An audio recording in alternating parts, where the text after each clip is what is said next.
नाव सांगा. काय? माझं नाव निवृत्ती मसाजी कांबळे, राहणार आंबेजोगाई, तालुका आंबेजोगाई, जिल्हा बीड. आता रमाई आंबेडकर कमिटी राहतो तिथेच औषधवाला आला होता. ही साबण घेतली मी.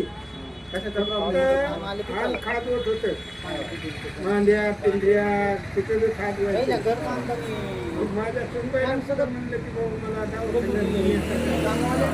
सुनबाई म्हणजे वाढवणे खात होता. ही साबण घेतल्यापासून 2 दिवसातच ते खाजवणं बंदच झालं. काय नाही आतापर्यंत फक्त एकच चालू आहे. हो, खाजवायचं काही सुद्धा प्रॉब्लेम नाही, पण नाविलाजाने अंगाला म्हणून साबण लावतो. पण तिचा वापर चालू नाही.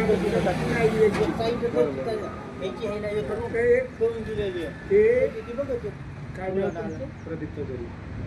प्रदीप हे आले होते औषध घेऊन. ते मला म्हणजे गोळी घ्यायची का? मी म्हटलं हो.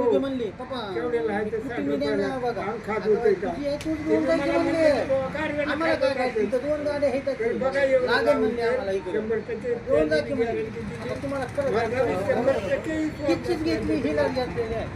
साबण आहे म्हणून. धन्यवाद तुमच्या मामा. नाही सत्य जगापुढे मांडणे आपलं काम आहे. बरोबर आहे. मी भारतीय बौद्ध महासभेचा तालुका संघटक आहे. समता सैनिक दलामध्ये सामील आहे. मी ते काम करतोय. म्हणून मला काहीच होत नाही, त्रास नाही. 80 वर्ष वय माझं आहे, पण आतापर्यंत एक दिवस सुद्धा दवाखान्यात ऍडमिट करून नाही. एक सुदैव माझे बाबासाहेब गौतम बुद्ध पाठीमागे असल्यामुळं मला कुठलाच आजार होत नाही.